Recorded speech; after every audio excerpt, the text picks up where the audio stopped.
City Ravi ಹೇಳಿಕೆಯನ್ನ ದಾಖಲಿಸಿಕೊಳ್ತಾ ಇರುವಂತಹ ನ್ಯಾಯಾಲಯ ಸಿಟಿ ರವಿ ಹೇಳಿಕೆಯನ್ನ ಈಗ ದಾಖಲಿಸಿಕೊಳ್ಳಲಾಗ್ತಾ ಇದೆ. ಎಷ್ಟೊತ್ತಿಗೆ ಅರೆಸ್ಟ್ ಆಯಿತು? 6:30ಕ್ಕೆ ಸುವರ್ಣಸೌಧದಲ್ಲಿ. ನಂತರ ನನ್ನನ್ನ 3 ಜಿಲ್ಲೆ ಸುತ್ತಿಸಿದ್ದಾರೆ. ನಿಗೂಢ ಸ್ಥಳಗಳಿಗೆ ಕರ್ಕೊಂಡು ಹೋಗಿದ್ದಾರೆ. ತಲೆಗೆ ಹೊಡೆದಿದ್ದಾರೆ. ನನ್ನ ತಲೆಗೆ ಏಟಾಗಿದೆ, ರಕ್ತ ಜಿನುಗ್ತಾ ಇತ್ತು. ಹೊಡೆದಿದ್ದು ಯಾರು ನೀವೇನಾದರೂ ನೋಡಿದ್ರಾ? ಎಕ್ಸಾಕ್ಟ್ಲಿ ಇವರೇ ಹೊಡೆದಿದ್ದು ಅಂತ ನೀವು ಹೇಳಬಲ್ರಾ ಅಂತ ಅಲ್ಲಿ ನ್ಯಾಯಾಧೀಶರು ಕೇಳಿದಾಗ ಇಂಥವರೇ ಹೊಡೆದ್ರು ಅಂತ ನನಗೆ ಕರೆಕ್ಟಾಗಿ ಗೊತ್ತಾಗಲಿಲ್ಲ. ಬಟ್ ತುಂಬ ಜನ ನನ್ನ ಸುತ್ತಮುತ್ತ ಇದ್ದಿದ್ದರಿಂದ ಪೊಲೀಸರು ಹೆಚ್ಚಾಗಿದ್ದರು. ಹಾಗಾಗಿ ಪೊಲೀಸರೇ ನನಗೆ ಹೊಡೆದಿರಬಹುದು. ಆಗ ನನ್ನ ತಲೆಗೆ ಏಟಾಗಿದೆ, ರಕ್ತ ಬಂದಿದೆ. ಅದಾದಮೇಲೂ ಕೂಡ ನನ್ನನ್ನು ಸುತ್ತಿದ್ದಾರೆ, ಆಸ್ಪತ್ರೆಗೆ ಕರ್ಕೊಂಡು ಹೋದರು. ನಾನು ಒಂದು ತಲೆಗೆ ಏಟಾದಂಥ ಒಬ್ಬ ವ್ಯಕ್ತಿಯನ್ನು ಸ್ವಲ್ಪ ರೆಸ್ಟ್ ಬೇಕು ಇವರಿಗೆ, ಏನು ಅದನ್ನೇನು ನೋಡಲಿಲ್ಲ. ಮತ್ತೆ ನನ್ನ ಜೀಪ್ ಹತ್ತಿಸಿದ್ರು, ಮತ್ತೆ ನನ್ನನ್ನು ಕ್ರಷರ್ ಯಾವುದೋ ಅಲ್ಲಿ ಕ್ರಷರಿಗೆ ಕರ್ಕೊಂಡು ಹೋದರು. ಹಾಗೆ ಯಾವುದೋ ಒಂದು ಒಳಗಡೆ ಇಂಟೀರಿಯರ್ ರೋಡಲ್ಲಿ ಹೋಗಿ ಒಂದು ಕಬ್ಬಿನ ಗದ್ದೆ ಹತ್ರ ಹೋದರು. ಅಲ್ಲಿ ಜೀಪನ್ನು ನಿಲ್ಲಿಸಿದ್ರು. ಮತ್ತು ಅವ್ರಿಗೆ 10 ನಿಮಿಷಕ್ಕೊಂದೊಂದು ಕಾಲ್ ಬರ್ತಾಯಿತ್ತು. ಆ ಕಾಲ್ನಲ್ಲಿ ಏನು ಬರ್ತಾಯಿತ್ತು, ಅದರ ಸೂಚನೆ ಪ್ರಕಾರ ಇವ್ರು ನನ್ನನ್ನು ಸುತ್ತಾಡಿಸ್ತಾ ಇದ್ರು. ಅಂದರೆ ಇವ್ರಿಗೆ ಯಾರೋ ಡೈರೆಕ್ಷನ್ ಕೊಡ್ತಾಯಿದ್ರು, ಇಂಥ ಕಡೆ ಕರ್ಕೊಂಡು ಹೋಗಿ ಅಂತ. ಹಾಗಾಗಿ ಅವರ ತಾಳಕ್ಕೆ ತಕ್ಕ ಹಾಗೆ ಪೊಲೀಸರು ಅಲ್ಲಿ ಕುಣಿತಾ ಇದ್ರು ಅಂತ ಅಲ್ಲಿ ಪರೋಕ್ಷವಾಗಿ ಹೇಳಿದ್ದಾರೆ. ಸೊ ನ್ಯಾಯಾಧೀಶರ ಬಳಿ ಪೊಲೀಸರ ವಿರುದ್ಧ ಒಂದಷ್ಟು ಆರೋಪವನ್ನು ಮಾಡಿದರು ಸಿಟಿ ರವಿ. ಭಾಳ ಮುಖ್ಯವಾಗಿ ಅವರು ಮಾಡಿರುವಂಥ ಆರೋಪ ಅಂತಂದರೆ ನನಗೆ ಹೊಡೆಯಲಾಯಿತು. ಆಗ ಜಡ್ಜ್ ಕೇಳ್ತಾರೆ, ಯಾರು ಹೊಡೆದಿದ್ರು ನಿಮಗೆ, ಯಾರು ನಿಮ್ಮ ತಲೆಗೆ ಹೊಡೆದಿದ್ದು ಅಥವಾ ಏಟ್ ಮಾಡಿದ್ದು ಅಂತ. ಸೊ ಆಗ ಯಾರು ಹೊಡೆದ್ರು ಅನ್ನೋದು ನನಗೆ ಗೊತ್ತಾಗಲಿಲ್ಲ ಅಂತ ಸಿಟಿ ರವಿ ಹೇಳಿದ್ದಾರೆ. ಅದು ಪೊಲೀಸರೇ ಹೊಡೆದಿರಬಹುದು ಅಂತ ಕೂಡ ರವಿ ನ್ಯಾಯಾಧೀಶರ ಪ್ರಶ್ನೆಗೆ ಉತ್ತರವನ್ನು ಕೊಟ್ಟಿದ್ದಾರೆ. ಸೊ ಸುತ್ತಮುತ್ತ ಹೆಚ್ಚಾಗಿ ಪೊಲೀಸರು ಇದ್ದಿದ್ದರಿಂದ ಅವರೇ ಹೊಡೆದಿರ್ಬೋದು, ಇಂಥವರೇ ಹೊಡೆದ್ರು ಅಂತ ನನಗೆ ಕರೆಕ್ಟ್ ಆ ಹೊಡೆತ ಬಿದ್ದಂಥ ಸಂದರ್ಭದಲ್ಲಿ ಗೊತ್ತಾಗಲಿಲ್ಲ.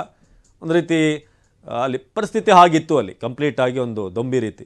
ನನಗೆ ಮಾನಸಿಕವಾಗಿ ದೈಹಿಕವಾಗಿ ಹಿಂಸೆ ಕೊಟ್ಟಿದ್ದಾರೆ, ಜೊತೆಗೆ ಫೋನನ್ನು ಕೂಡ ಕಿತ್ಕೊಳ್ಳೋಕೆ ಬಂದರು. ನನ್ನ ಮೇಲೆ ನಿನ್ನೆ 3 ಬಾರಿ ಅಟ್ಯಾಕ್ ಆಯಿತು ಎಂದ ರವಿ. ನನ್ನ ಮೇಲೆ ನಿನ್ನೆ ಒಟ್ಟು 3 ಬಾರಿ ಅಟ್ಯಾಕ್ ಆಗಿದೆ. ಇದು ಸಿಟಿ ರವಿ ಈಗ ತಮ್ಮ ಹೇಳಿಕೆಯನ್ನು ಮುಂದುವರಿಸ್ತಾ ಇದ್ದಾರೆ. ನನ್ನನ್ನು ಟಾರ್ಗೆಟ್ ಮಾಡಲಾಗಿದೆ, ನನ್ನ ವಿರುದ್ಧ 3 ಬಾರಿ ಅಟ್ಯಾಕ್ ಆಗಿದೆ.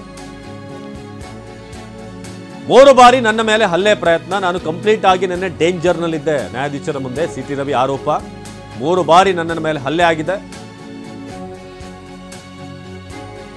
ಇದು ಏನೇನಾಯ್ತು ಅನ್ನೋದ್ರ ಬಗ್ಗೆ ಈಗ ನ್ಯಾಯಾಧೀಶರ ಮುಂದೆ ಸಿಟಿ ರವಿ ಈಗ ವಿಚಾರವನ್ನು ಅವರ ವರ್ಷನ್ ಹೇಳ್ತಿದ್ದಾರೆ. ಈಗ ಅವರೇನು ನೋಡಿದ್ದಾರೆ ಅಂತ. ನನ್ನ ಮೇಲೆ ನಿನ್ನೆ 1 ಅಲ್ಲ 2 ಅಲ್ಲ 3 ಬಾರಿ ಅಟ್ಯಾಕ್ ಮಾಡುವಂತ ಪ್ರಯತ್ನ ಆಗಿದೆ ಅಂತ ನ್ಯಾಯಾಧೀಶರ ಮುಂದೆ ಸಿಟಿ ರವಿ ಆರೋಪ ಮಾಡಿದ್ದಾರೆ. ನನ್ನ ಮೇಲೆ ದೈಹಿಕ ದಾಳಿ ಆಯಿತು. ಎಲ್ಲರ ಮುಂದೆನೆ ನನ್ನ ಮೇಲೆ ನಾನು ದೂರು ಕೊಟ್ಟರೂ ಕೂಡ ಪೊಲೀಸರು ಸ್ವೀಕಾರ ಮಾಡಲಿಲ್ಲ. ನಾನು ಕೂಡ ಕಂಪ್ಲೇಂಟ್ ಕೊಟ್ಟಿದ್ದೀನಿ. ನನ್ನ ಮೇಲೂ ಕೂಡ ದೈಹಿಕ ದಾಳಿ ಆಗಿದೆ. ಆದರೆ ನನ್ನ ಕಂಪ್ಲೇಂಟನ್ನು ಪೊಲೀಸರು ತಗೊಳ್ಳೇ ಇಲ್ಲ. ನಾನು ದೂರು ಕೊಟ್ಟರೆ ಅದಕ್ಕೆ ಯಾವುದೇ ರೀತಿಯಾಗಿ ಪೊಲೀಸರ ಕಡೆಯಿಂದ ರೆಸ್ಪಾನ್ಸೇ ಬರಲಿಲ್ಲ. ನನ್ನ ಮೇಲೆ ದೈಹಿಕ ದಾಳಿ ಆಯಿತು. ಎಷ್ಟು ಮಟ್ಟಿಗೆ ಅಂತಂದರೆ ಸುವರ್ಣಸೌಧದ ಒಳಗೆ ನುಗ್ಗಿ ಅಲ್ಲಿ ಒಂದಷ್ಟು ಮಂದಿ ದರ್ಪ ತೋರಿದ್ರು. ನಾನು ದೂರು ಕೊಟ್ಟರೂ ಕೂಡ ಪೊಲೀಸರು ಅದನ್ನು ಸ್ವೀಕಾರ ಮಾಡಲಿಲ್ಲ. ನನ್ನ ಮೇಲೆ ದೈಹಿಕ ದಾಳಿಯನ್ನು ಮಾಡಲಾಯಿತು. ಹೇಗೆ ಪೊಲೀಸರು ನಡೆಸ್ಕೊಂಡ್ರು ಅನ್ನೋದನ್ನ ಈಗ ಸಿಟಿ ರವಿ ಹೇಳ್ತಿದ್ದಾರೆ. ನಾನು ದೂರು ಕೊಟ್ಟೆ, ಅದನ್ನು ಕೂಡ ತಗೊಳ್ಳಿಲ್ಲ. ದೈಹಿಕವಾಗಿ ದಾಳಿ ಆಯಿತು. ಮಾರ್ಷಲ್ಗಳೇ ಇದ್ರು ಆ ಸಂದರ್ಭದಲ್ಲಿ. ಅಟ್ಯಾಕ್ ಮಾಡೋಕೆ ಒಬ್ಬರು ಬಂದಾಗಲ್ಲಿ ಕೆಲವರು. ನಾನು ದೂರು ಕೊಟ್ಟೆ, ನನ್ನ ಮೇಲೆ ಹಲ್ಲೆ ಪ್ರಯತ್ನ ಆಗ್ತಿದೆ, ನನಗೆ ರಕ್ಷಣೆ ಬೇಕು ಅನ್ನೋ ರೀತಿಯಾಗಿ ನಾನು ದೂರು ಕೊಟ್ಟೆ. ಆದರೆ ಆ ದೂರಿಗೆ ಕವಡೆ ಕಾಸಿನ ಕಿಮ್ಮತ್ತು ಕೂಡ ಸಿಕ್ಕಿಲ್ಲ. FIR ಮಾಡುವಂತೆ ಹೇಳಿದ್ರು ಕೂಡ ಪೊಲೀಸರು ದಾಖಲು ಮಾಡಲಿಲ್ಲ. FIR ಮಾಡುವಂತೆ ಹೇಳಿದ್ರು ಕೂಡ ಪೊಲೀಸರು ಅದನ್ನ ದಾಖಲು ಮಾಡಲಿಲ್ಲ ಅಂತ ಸಿಟಿ ರವಿ ಈಗ ಹೇಳ್ತಿದ್ದಾರೆ. FIR ರಿಜಿಸ್ಟರ್ ಆಗಬೇಕು ಅಂತ ನಾನು ಹೇಳಿದೆ, ಆದರೆ ಪೊಲೀಸರು ಅದಕ್ಕೆ ಯಾವ ಆಸಕ್ತಿಯನ್ನು ಕೂಡ ತೋರಿಸಲಿಲ್ಲ. ಇದು ಸಿಟಿ ರವಿ ಅವ್ರನ್ನ ಹೇಗೆ ನಡೆಸ್ಕೊಳ್ಳಾಯಿತು ಅಂತ FIR ಮಾಡುವಂತೆ ಹೇಳಿದೆ. ಆದರೂ ಕೂಡ ಪೊಲೀಸರು ಅದಕ್ಕೆ ಯಾವುದೇ ಒಂದು FIR ದಾಖಲು ಮಾಡುವಂತ ಪ್ರಯತ್ನ ಮಾಡಲಿಲ್ಲ.